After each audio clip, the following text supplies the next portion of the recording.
Mbah Maimun Zubair ini bagian yang hamlul bala di Indonesia.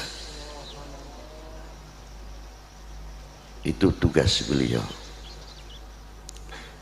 Beruntunglah orang-orang yang mau mengambil ilmu walau kana harfan dari beliau.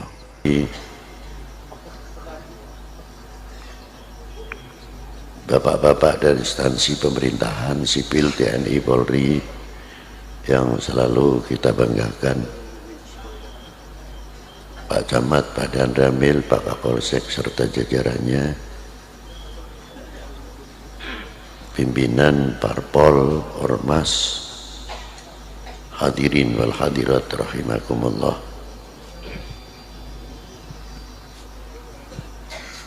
Belum lama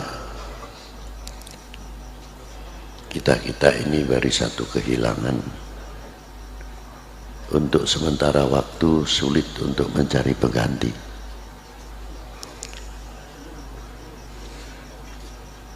Sedangkan perkembangan situasi yang perlu banyak dari kita ini sebagai kepanjangan tangan beliau menunjukkan kemahabbahan, kecintaan kita kepada para beliau, mengemban amanat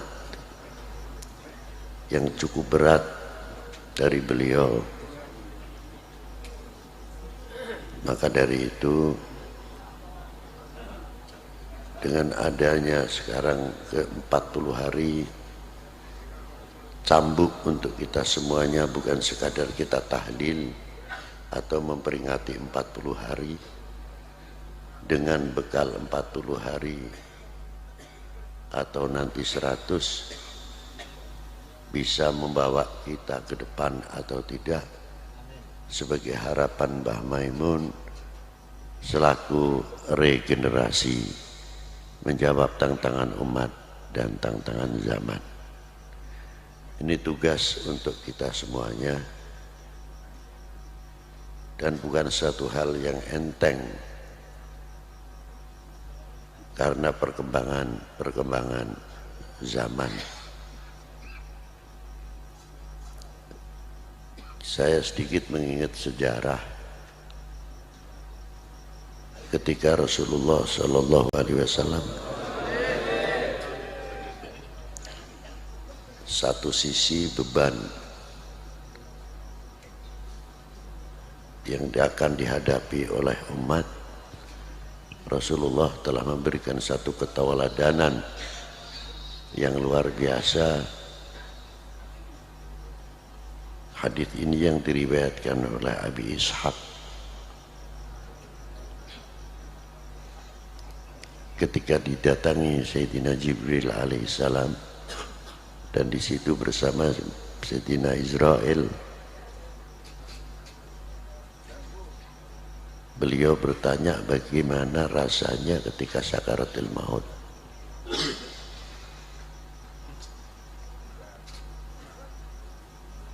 Setelah mendapatkan jawaban bagaimana pedihnya rasanya sakaratul maut yang akan dialami, doa terakhir Rasulullah minta kepada Allah SWT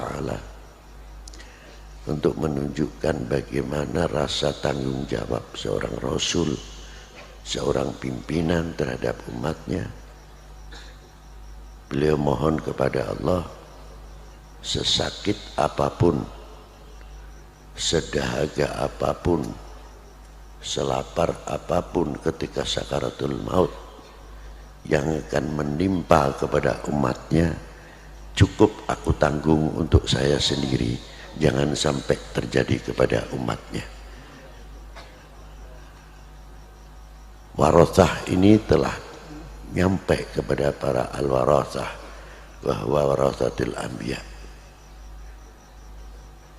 Jangan dikira orang-orang yang seperti Mbah Maimun itu dikiranya orang merdeka, tidak. Ada khususiyah yang ditanggung beban umat di pundaknya dan dibawa mati oleh beliau.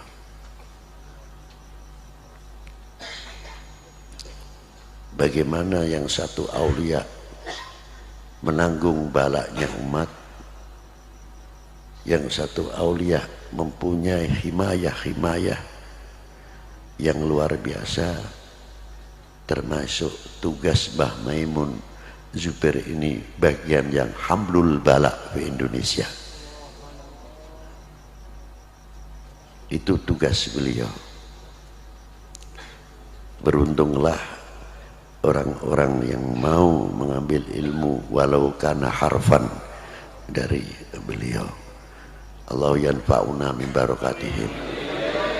Itu yang penting.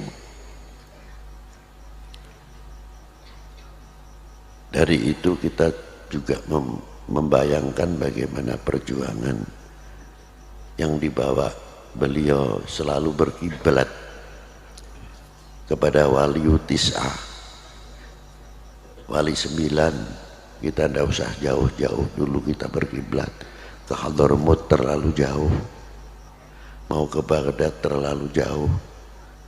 Cukup di Indonesia ini bagian Hadramiyah, bagian Baghdadiyah, bagian sumber-sumber tasawuf itu telah komplit di Indonesia.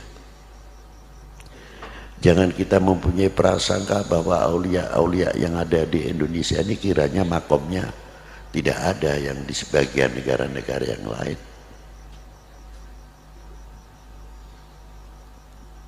Qutbil Ghath yang ada di Indonesia ini lebih daripada 80 orang.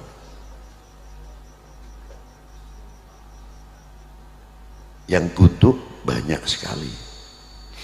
Seperti Maulana Sultanul Aulia wal Arifin Sayyidina Imam Ibrahim Mahdum bin Ahmad Rahmatillah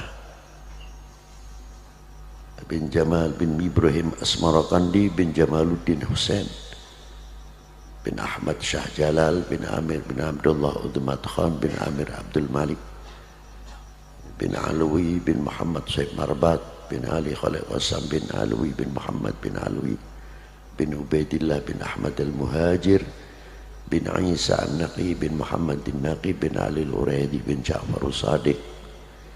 Ibunya Ja'far Sadiq adalah Sayyidah Farwah bintil Qasim bin Muhammad bin Abi Bakr Siddiq. Ayahnya Al-Imam Ja'far Sadiq Muhammad al-Baqir bin Ali Zainal Abidin bin Husain Sibti bin Ali bin Abi Talib wa bin Fatimah Zahra al-Batul binti Rasulullah sallallahu alaihi wasallam Rasul.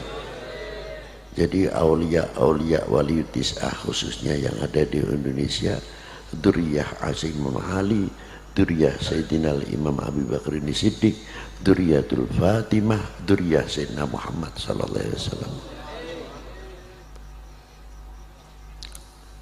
Beliau terkenal Sultanul Aulia fi zamani fil Jawa, Sunan Bonang. Yang kedua Maulana Hashim Sunan Derajat, itu termasuk. Yang ketiga Maulana Syarif Hidayatullah Sahib Jabal Jati, itu payungnya Indonesia, himayatul Indonesia, diantara dipegang sampai sekarang oleh beliau 3 hal. Dan diteruskan regenerasi.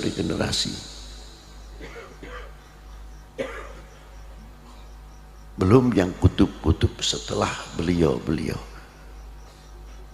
Di Jawa Timur itu kayak apa wali kutub banyak, jangan dikira tidak.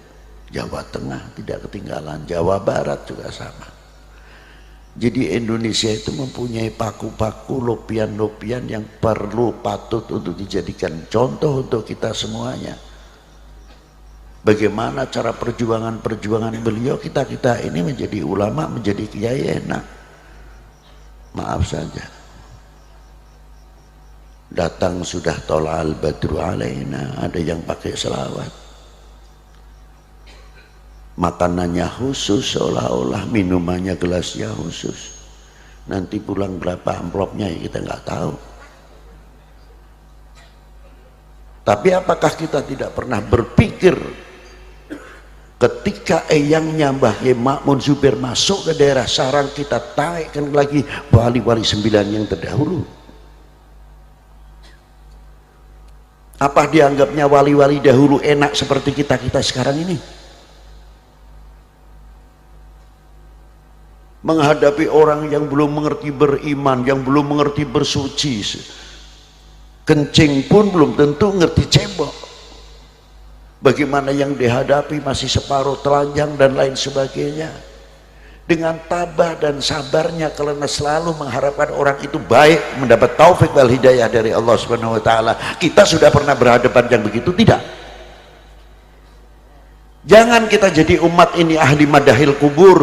Wah, dulu Mbah Maimun wah, masih hidup, tapi sayangnya Mbah Maimun, sayangnya nyantar pro dan kontra biasa. Tapi setelah meninggal, tidak ada orang kayak Mbah Maimun Zubair. Ya wajar, itu namanya madahil kubur. Ngalem nek wis ning jero kubur ya biasa, lengganan, gak kaget model gitu itu. Nah, apakah kita ini akan menjadi golongan madahil kubur? Waktu zaman Sunan Kalijogo, coba waktu kita hidupnya, wali kok orjenan, wali kok main gending, katanya wali kok begini. Yang ngukur wali itu siapa? Sirullah yang diberikan kepada beliau. Seandainya kita hidup di zaman Sunan Kalijogo, mungkin orang paling ingkar kepada Sunan Kalijogo. Alhamdulillah kau tidak jumpai Sunan Kalijogo. Yang sekarang mengatakan Sunan Kalijogo, Masya Allah, wah, Masya Allah, luar biasa, sudah mati, tidak menangi kon negaraku. Bodoh.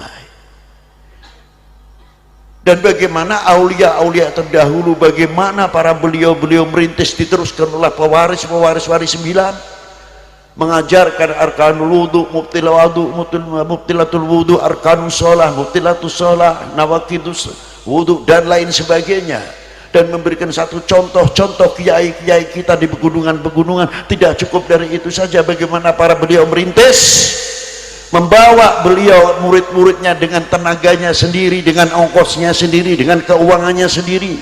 Bahkan santri yang ikut beliau tidak pernah mendapatkan sangu dari kedua orang tuanya, dijamin, ditanggung oleh para ulama-ulama kita, dikenalkan kepada para ulama, dikenalkan para habaib.